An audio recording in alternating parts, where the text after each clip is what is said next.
In 1995, a graphic design teacher named Linda Weinman, and also an aspiring entrepreneur, decided to get the website lynda.com. She did so because she needed a sandbox to play in with the new graphic design tools, the digital tools that were being developed at that time, Photoshop, Illustrator, and many more.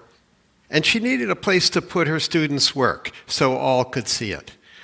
Well, she put that website together, and the business began to grow. And in 2002, she discovered it could be much, much more. So she moved all of her teaching online. Later, the business was sold to LinkedIn, who renamed it LinkedIn Learning, sold for $1.5 billion US. Linda is the poster child for what I call the counter-conventional mindsets of entrepreneurs.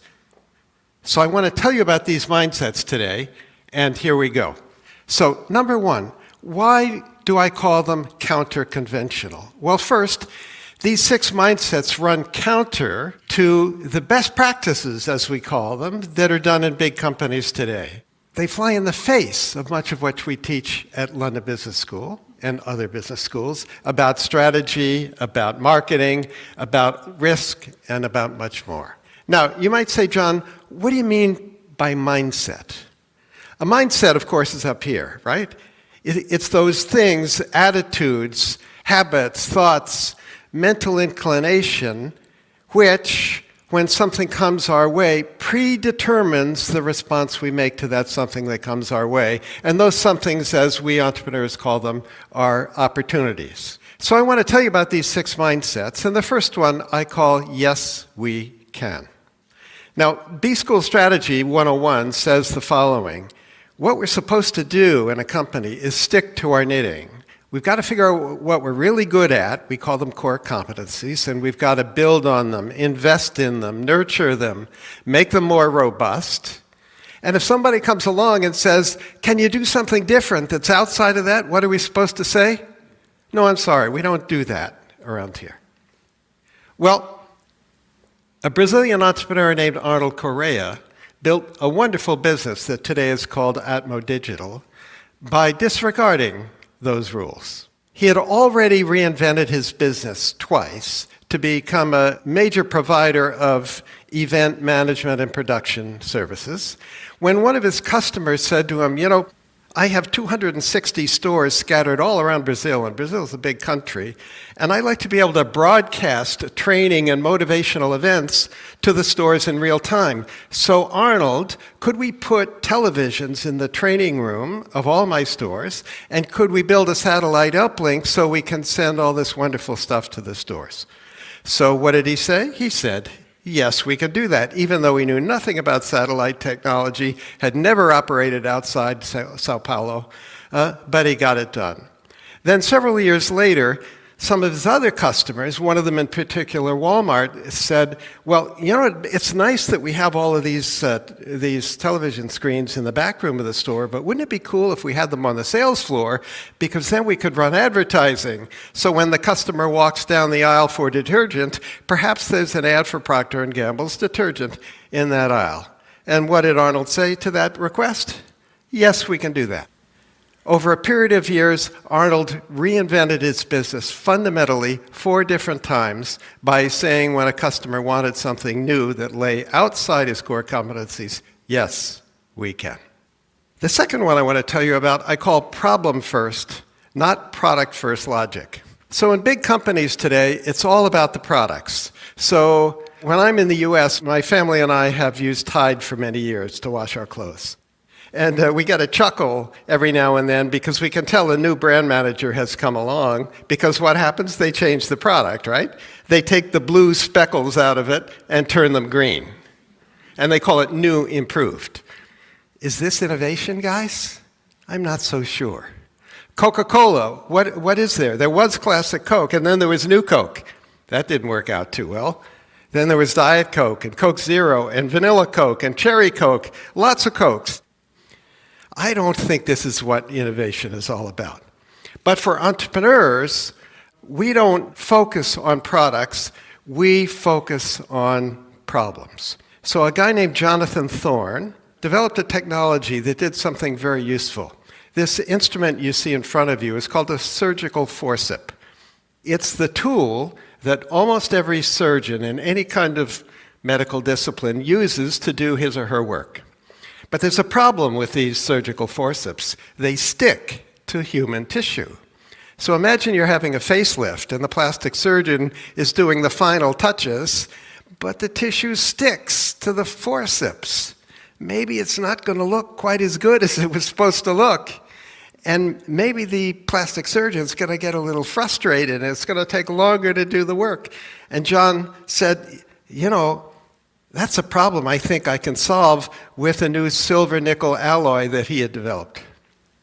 Well, it turned out the business didn't grow very fast, focusing on plastic surgeons. So he said, I wonder if there's another surgical specialty that has an even bigger problem that I could solve. And he discovered one, and it's neurosurgeons. And neurosurgeons work in two places on our bodies, in our spines and in our brain.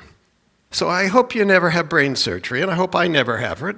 But if they have to take a little tumor out, I hope the forceps don't stick to some other tissues, because I kind of want to keep all the brain cells I can, right? John Thorne built a fantastic business, sold it some years later to Stryker. Stryker is very happy. John and his investors are very happy too. Why? Because John focused on solving problems, not on thinking about products. The next one, I call it think narrow, not broad. Like John Thorne, an entrepreneur I'm going to tell you about focused on a problem, but thought very narrowly about a target market. But the big company wisdom doesn't want narrow target markets. It wants big target markets, right? Because you've got to move the needle. Why would a big company mess around with something small? But like John Thorne, Philip Knight and Bill Bowerman, when they founded Nike, a company we all know very well today, had identified a problem, but it was a problem that a very narrow target market had. Phil Knight was a runner, a distance runner, and he could run almost not quite a 4-minute mile, and Bill Bowerman was his track coach. And there's a problem with their shoes, because running shoes in those days were really made for sprinters, and when sprinters train, they run around a track. It's a nice, smooth track. But distance runners don't run around tracks. Where do they run? They run on country paths and dirt roads, and they're always stepping on sticks and rocks.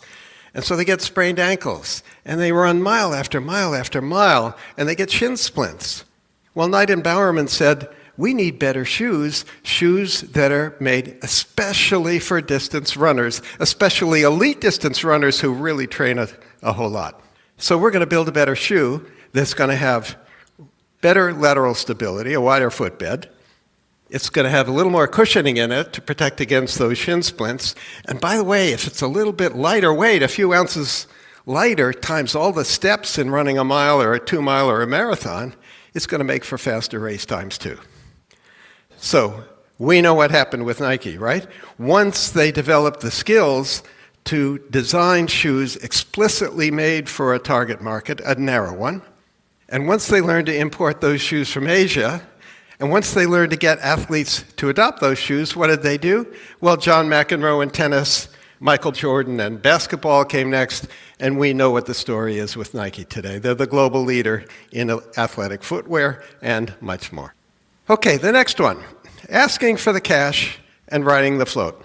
Big companies today are awash in cash. Even in these tricky times we're in today, there's cash all over the place, right? Merck in 2018 spent all this money giving money back to shareholders through stock buybacks and dividends, and they could only find $10 billion worth of R&D to do with all that cash. Is something wrong here? I think this just doesn't feel right. But for entrepreneurs like Elon Musk and the Tesla team, cash is the lifeblood of the entrepreneurial venture. So when Musk joined the Tesla team, he said, well, what's the plan here? And the team had a plan. It was to build a really fancy sports car, make a lot of money from that one, use that money to build a somewhat lower priced car, make some money from that one, and then we're going to build a mass market car that more people can afford. And in so doing, we're going to make a real dent in the emissions problem that the global automobile industry creates. Well, what Musk said is, well, let's go see if we can sell some cars. So They did a little roadshow in California, and they invited people on this little roadshow with 3 characteristics. Number 1, they cared about the environment. Number 2, they were wealthy. And number 3, they thought it might be cool to have the next big thing parked in their driveway. Well, guess what? They sold 100 Tesla Roadsters for $100,000 each, cash on the barrelhead, pay tonight. How much? Do the math. How much money have they got to start building Roadsters? $10 million in the bank, in cash, before they had built Roadster number 1. Well, that principle has carried Tesla all the way through its journey. So when they introduced the Model 3 several years ago, nearly 500,000 consumers put down deposits of $1,000 each. Do that math, 500,000 consumers, $1,000 each, $500 million in the bank, in cash, with which to begin doing the engineering, build the tooling, fit out the factory, and more. Wouldn't you like to build your entrepreneurial venture with that kind of business model? Okay, the next one. I call it beg, borrow, but please don't steal. In B-School Finance, we teach our students how to analyze whether a project's any good. So you figure out how much investment you have to do, and then you figure out what the cash flows are going to be going forward year after year after year for 5 years or 10 years or whatever. And then you ask yourself, well, is that return on that investment sufficient? And if the ROI is good enough, then you do the project. That's the idea. But for Tristram Mayhew and Rebecca Mayhew, his wife, who built a wonderful business in the UK called Go Ape, a treetop adventure business, they didn't think that way at all. They said, well, we want to build a treetop adventure business here in the UK. They'd seen one in France that they liked on a vacation. So where can we get some trees? Well, who's got trees in the UK? Well, it turns out the UK Forestry Commission has trees in the UK, lots of them, in all these Forestry Commission sites. And the Forestry Commission was very interested in increasing their visitor count. Well, what better way to increase their visitor count than to have a Go Ape treetop adventure course on their land? So what Tris and Bex essentially did was go to the Forest Service and say, look, or the Forestry Commission and say, look, if you'll give us a chance to build 5 of these and show you that it works, we'd like an exclusive for the rest of them for 25 years. The deal was done. Today, there are more than 30 Go Ape adventure sites across the UK. There are a whole bunch of them in the US. And how did that happen? Because they borrowed most of the assets they needed. They borrowed the trees, they borrowed the loos, they borrowed the parking lots, all that stuff. All they had to do was put their kid on the trees. Pretty cool. Now, entrepreneurs and permission are kind of like oil and water. If you're an entrepreneur, you kind of know that, right? But in a big company today, if you want to get something new done, something entrepreneurial, something that's maybe a little different than the norm, you've got to pass it through the lawyers first, because there are a lot of regulations everywhere, and you don't want to do something that's going to land a top exec in jail. So it's really hard to get a yes answer to doing something that's new and innovative, and it takes a long time, but it's really easy to get a no. For entrepreneurs, however, like Travis Kalanick and Garrett Camp, who founded Uber, do you think they would have been wise to ask the permission of the San Francisco regulators, can we start a taxi company without any taxis? No, maybe not, right? Because had they asked, what do you think the regulators would have said? There's no way you're going to do that. That's going to threaten the current taxi industry, right? So entrepreneurs don't ask permission. They just get on with it. Now, I don't condone many of the things that Uber did along the journey, many of them unethical, some of them probably illegal. But the principle of entrepreneurs just getting on with it when the regulations are perhaps ambiguous or haven't sort of considered what could be done today digitally, that's when you get on with it. Okay, so I want to close with 4 questions for you. Question number 1. Which of these mindsets are embodied in you today? Maybe 1 or 2 of them already. Question number 2. Which of the others can you learn? Are these learnable? I think they are. Question number 3. Can you teach these to somebody you work with who has some challenges for which these mindsets might help? And more pertinently today, is there a challenge you face today for which one of these mindsets, or a couple of them, might help you get beyond the roadblocks you're facing with that challenge. Okay, so there we go. 6 counter-conventional, break-the-rules mindsets that can help anyone, maybe you, change the world.